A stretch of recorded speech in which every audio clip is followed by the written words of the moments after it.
إلى خير سيو إلى دنبي خلافه سؤالك هذا الشيخ سيو مركا سؤال عقبتين إن الشيخ سؤالين كسول هذا وفي سؤال قوة وفقه مد كلام عن عقيدة maahan ii sheeg haduu la ku leeyahay mid kale oo kaleeto maahan waa fiqi waxa laga hadlayaa wixii fiqi qofkii yaqaan way qofkii fiqi ah oo fiqinimo raba oo macnaha fiqi salaadii soonkii haduu la ku mas'uuliyinka baaci waxa soo dhaweey soo marka soo dhawaad ha ahkaamtii qofkii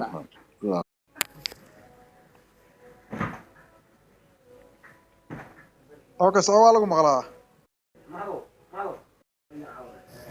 صلاة بان تكاني مثلا رقعد دودا ميسيبان هل سجودة كتغي هالكي سجودة كتغي markaan ka baxay wada guul haso jiida sheekha ka tagto mid baad la tagay marka ragcada ma soo celinaya mise saasay الرحمن الرحيم الحمد لله صلى الله على نبينا محمد أما بعد sida la og yahay sujuudu waxay kamid tahay arkaanta salaada oo muhiimka ah salaadu arkaan iyo shuruud bay leedahay mubdilaad iyo makruuhaad iyo sunnad iyo wax badan bay leedahay de waa baab aad u ballaaran laakiin kuwa ugu muhiimsan arkaanta la yiraahdo ayay kamid tahay qofku haddii uu arkaanta sahwi uga tago iyo ilowsho iyo halmaan salaada ma burto inuu la yimaado baa muhiim ah haddaba sujuudaas marka uu xusuustay oo la xusuusiyey haddayna muddo badan ka soo wareegin ama meeshii uuna qibladii iyo ka jeedsadna meelo kale uuna aadin wuxuu samaynayaa isagoo bartiisii fadhiyo halka sujuudaha la imanayaa ragcad la iman maayo sujuudii buu la iman laakiin hadduu kelmado badan iyo hadal badan iyo la yimid oo kale ama meeshii baa dee ka intiqaalay oo qibladii ka jeedsaday howlo kala galay oo dee waxa weeye salaadii baa ka tagay salaadii dhan buu soo celinayaa markaas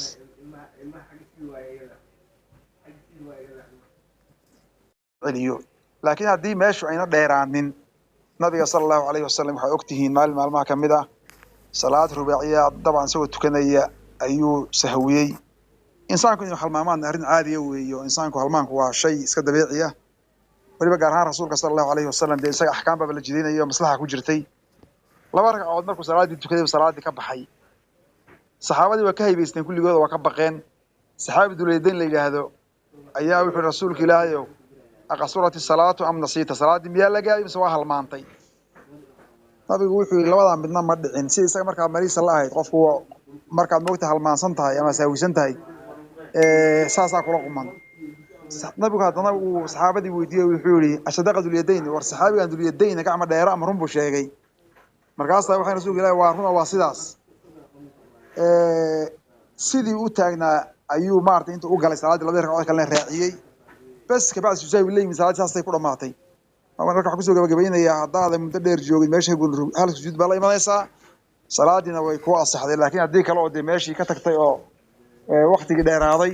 inaad salaadii oo soo celisay noqonaysaa insha allahu tacaala intaasaynu kusoo gabagabaynaynaa wallahu aclam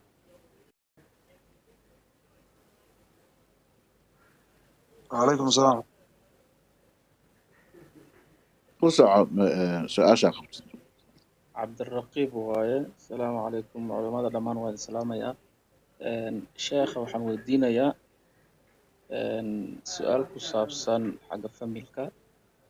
haddii aan xaaskeyga aan 3 dalqadood hal mar aan ku wada furo oo aan dhaho 3 baad iiga furan tahay meesha maxaa ka dhalan kara كبح بسم الله الرحمن الرحيم الحمد لله صلى الله على نبينا محمد أما بعد مسألة ومسألة اتفاق فقهاء iyo madaahibku ay isku waafaqsan yihiin oo khilaaf macna loo ictibaarna ka jirin hadaa 3 dalqadood hal mar 3 way dhacayaan wayna ka furmaysaayo baainay noqonaysaa ilaa ay 5 shardi ama 6 shardi soo martana dib dama kuguma banaano waa iska bas iyo ziyaadaan ku darayo weeye waxa la og yahay de qofku dumarka waxa lagu qabo oo dalqadaha waa 3 weeye qofka xorta ah marka waxaan oran lahaa say madaahibka afarta madhab qabaan iyo islaamku waxa weeye waa sidaas haddaan hal dalqadii rido oo saddex baan kugu furay tiraahdo ama aad tiraahdo dalqad baan kugu furay haddana mid kale aan kugu furay oo isdaba geliso ama hal marba ku dhawaaqdo way kaa furmaysaa baa inay noqonaysaa ilaa ciddadaadii ay ka baxdo nin kala guursato ninkaa kale si fiican ula mucaamaloodo isaguna furo ciddadiisa ay maxaan ku irahda ka baxdo shaqa dambe iskuma lihiin wixii dambe u noqotay waa dembi iyo xaaraan insha allahu tacaala masaladaas intaas kusoo gabaynayna wallahu kusoo dhawo fay fatima kusoo dhawo السلام عليكم وعليكم السلام دمانتين أما سنتها aniga su-aal waxaan qabay dhanka soonka siyaan usoo bartay kadib haddana waxaan arkay laba sheekh oo kala duwan oo si kala duwan uga jawaabay waxaan ku noolnahay wadamadan North America soonka wuu dheeryahay sometimes 19 saacadood marmar winterka kusoo aadaya marmar waxaan kusoo aadaa samarka markuu nagu dheeraadaa marmar 19 marna 20 marka gabadha haddii daqiiqada ugu dambeyso afurkii inaan weli aadaanka dhicin oo soonkii ka jabo daqiiqad matalan aan dhahno ama 2 maalintaas soonkaas dib may usoo celinee mise waa taasoo ugu ansaxay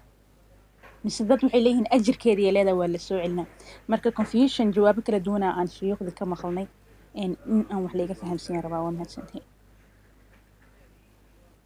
بسم الله الرحمن الرحيم الحمد لله صلى الله على نبينا محمد أما بعد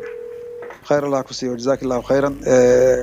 waxyaalaha taagan oo xaaliga oo dadka haysta ama marka u baahan yihiin waa ka sii fadli badan yahay cilmiga gabdhuhu axkaamta iyaga ku saabsan mar walba inay weydiiyaan oo iyaga gaarka ku ah aad bay muhiim u tahay waana la yaqaanaayo axkaamta ku saabsan xaydka iyo dhiigagaas iyo waxay ku jiraan fiqiga meelaha uguna tirada badan uguna adag fiqiga waxyaalaha ugu adag baab waxaa jira la yidhaahdo culimadu waa garanayaan baab racad la yidhaha racad oo ku saabsan maaragtay salaada iyo soonka iyo wax oo dhan waa baab abwaabta fiqiga ugu adag weeye marka gabdhuhu inay dareemaan mas-uuliyaddaas waxa u baahan yahay qof dareen ku jira weeye oo qof waxaa laga yaabaa 100 su'aalood u baahan yahay hataa inuu weydiin karin ma fahamsana wax ka maqanba marka gabadhaas khayr la siiyo waxaan leeyahay marka ilaahay subxaanahu wa tacaala waa ogtihiin oo soonka waqti buu u yeelay waqtiga uu u yeelay oo qur-aankuna caddeeyey nabiguna caddeeyey sala allahu calayhi wasalam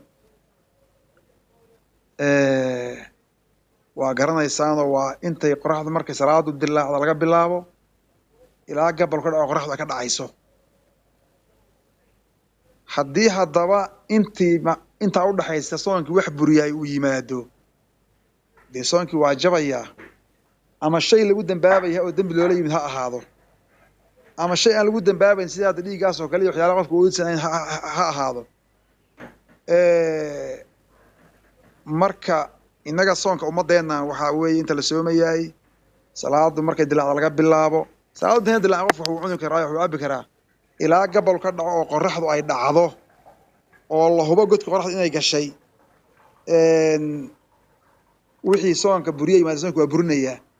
waxaanu leenahay gabadha haddaba soonkii waa ka burayaa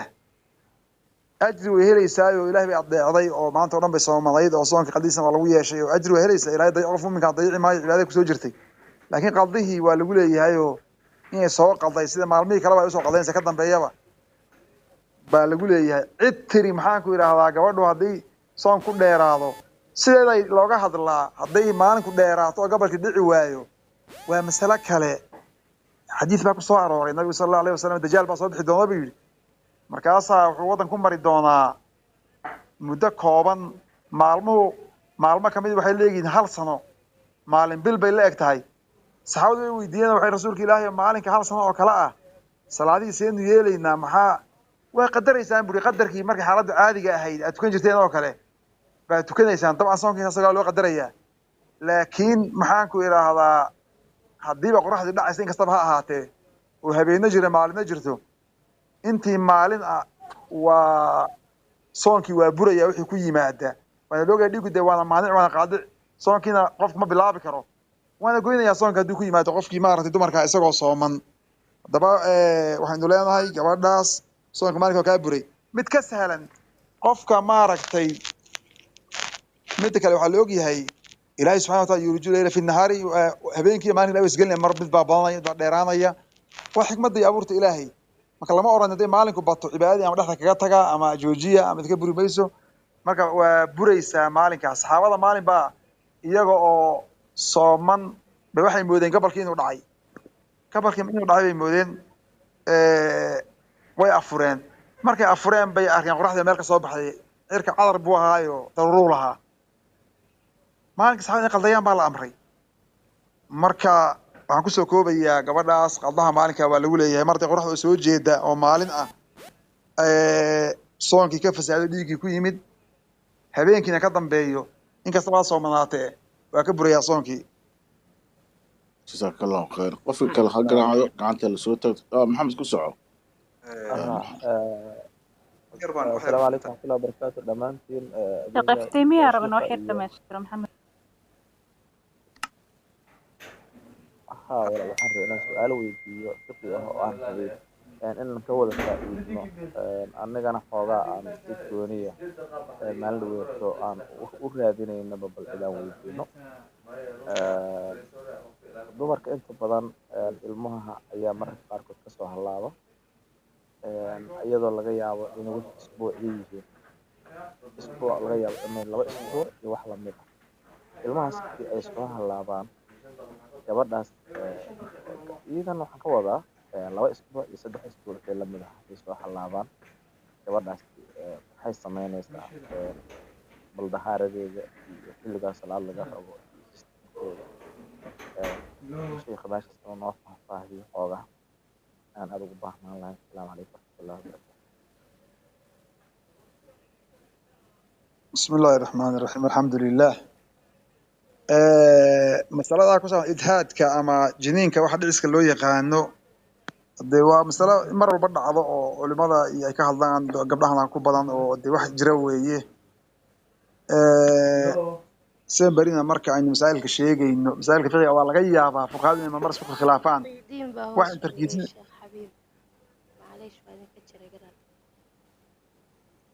waxaan tarkiisinaynaa insha allahu tacaala sida fuqahaadu u badan yihiin imaamka shaafici una qabo gabadha ilmo waxa ka soo dhacay ama ka yimid hadday leeyihiin shay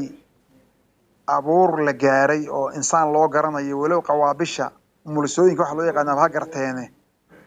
oo cad hilib ah oo weliba khilqi maartay oo ka suuroobayo markaas dhiiga wuxuu noqonayaa ka dambeeya yimaadaa nifaaska caadiga ahaayo dee ay gabdhuhu tirsan jireen 40 beri iyo hadba intuu kaa go'o 20 beri iyo waxaa ugu badnaa 60 beri inuu ku gaaro ee la yaqiinay dhiig dhalmaha loo noqonayaa oo ay ka tegaysay salaada iyo soonka iyo markaas haddii laakiin uuna lahayn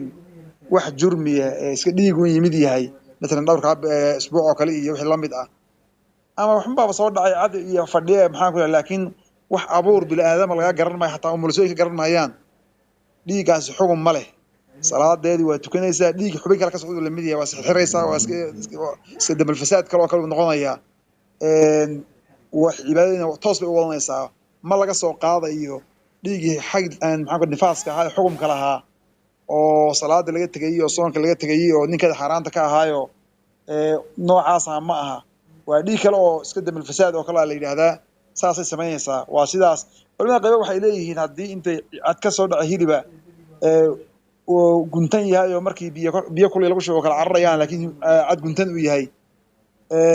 xukun buu yeelanaya nifaas buu noqonayaa laakiin waxaynu sheegaynaa sida madhabka shaafici qabo madaahibtiin kale kale ma qabaan haddiiba aan mar khilqi bil aadam wixii ka daahirin oo la garanayn waxa asbuucyada jira ah oo dhowrkii bilood lagu abuurayay gaarin oo ilmaha khilqis lagu suureynayay xukun ma leh dhiig caadi uu noqonayaa wallahu aclam كسعو su-aal diinigan horta wata ma aqaan inay dembi tahay in kale mayba inaa isweydiiye waxay tahay inay xun tahay su-aasha waxay tahay فقه ما ilaahay subxaana watacaala ما فقه بيكون تعلق ذا ولا لا مثلا واحد كله يكون تعلق ذا waa su-aal diiniya weeyaha ما يعطيه فقه تعلق ذا واحد ustaad baxaji u dhaaf ha sheegtay gabadha markaas haday fiqi tahay hadii wax kale tahay loo sheegay culimo badan baa meesha ku jirta dhaaf ma garanayaan dadka faraha ka qaadaa yes wixii baan waadka arkaynaa ama cid kale u gudbinayna insha qalbi ku soo cabaa هاي سؤال waxay tahay ilaahay subxaanahu wa tacaala adoomadiisa dad buu ka doortay sida ambiyada oo kale awliya saalixiina jirta xataa bini aadanka aayada waxaa jirto ilaahay in allaha yahdi man yashaa u dhahaysa soo maahan marka maxay ahayd ilaahay markuu dad doortay dadka kaleetana laga tegay oo la yiraahdo maxay ahayd khayr looma qorin oo kaleeto ama meeshii laga abuuray baa xumeyd waxyaalahaas oo kale markaas oo kaleeto markaad aragtid soo isma dhahaysid meeda ilaahay cadaaladiisa mararka qaar waxyaalahaas oo kale isweydiiyay ilaahay dad buu doortay min almustafiin alakhyaar baa arkaysaa dadkaas waa la doortay ilaahay baa daahir yeelay ilaahay baa asnaan yeelay dadka qaarna waxaa lagu leeyahay cadaab baaba u qorneyd hanuunka uu seegay marka taasaa su-aashaas aan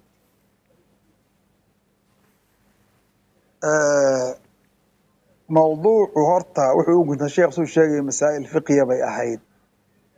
waxaynu ka hadlaynaa gabadha su-aasheeda intaynu awoodno culimada kalena insha allah dadkan dhammaantood hadduu wada cadaabo oo kulli wada cadaabo isaga ayaa mataqaanaa isagaa iska leh cidi weydiinaysa oo oranaya ilaahu maxaad wuxuu sameeyey waxaa weeye oranaysa maxaa waxaa u samaysay ma jirto adigu hadda xoolaha aad leedahay ee haysato oo adiga ilaahay ku siiyey oo gacanta ku haysato haddaad kaa gowracata iyo kaa dhaqaalaysata iyo kaa meelgeyso waxa weeye adiga maxaan ku ihahdaa adiga mas-uuliyaddaadii weeye adiga waxaa iska leh hortaas waa middaa ogaata mas-uuliyadda koobaad ilaahay aabbiyahoyo kaalama tashanin isagaa ku arsaaqa isagaa ku abuuray sura buu kaa yeelayaa ku hanuuniya isagaa hanuuninaya ku baadeeya isagaa baadeynaya iyadoo saa tahay haddana ilaahay subxaana wa tacala nafsa dulmi waa ka xarimay ilaahay subxaanahu wa tacaala waa naloo sheegay qur-aankuna nabiguna waa noo sheegay waxa lagu kala fadli badan yahay oo maxaan ku ihahda lagu kala khayr badan yahay waa taqwada fadliga lagu kala badan yahay taqwada iyo waxa weeye ilaahay si loo caabudo oo loo adeeco weeye ambiyada ilaahay inuu doortayna iyagu waa gaar oo ilaah baa doortay makhluuqaadkan adiga markaad hadda caqligaaga si u fikirto caqliga u fikirto adduunkan kale hadda iyo dowladahan iyo maamulka adduun ka socda koonkan maamul ka socda haddayna mas-uuliyad lahayn oo maxaan ku idhaahdaa kala dambayn lahayn oo wax awaamirta bixiyo oo mataqana laga dambeeya lahayn adduunka o dhan uu fasaadi lahaa bini aadamka hata ka soo qaad maamulka adduun ka socda ilaahay markuu adduunkan koonkan dhisay oo koonkan in la camiray ilaahay u camiray isagaa mas-uuliyad usoo dirsaday mataqaanaa mas-uuliyad buu usoo dirsaday ciddii usoo dirsanay marka isagaa awooddeeda leh isagaa abuurtay isagaa doortay cid uu maxaan kala tashanhayo saan awel kugu miithaaliyaan ku idhi waxba isagaa le isagaa abuurtay ma jirto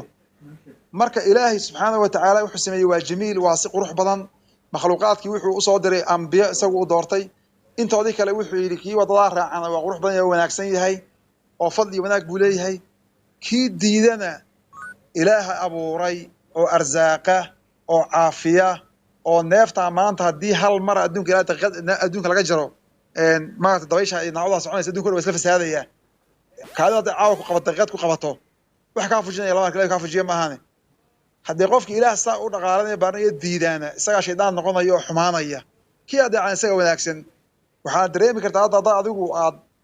dad dhaqaalayso oo biisho oo dhaqaalayso oo guri siiso oo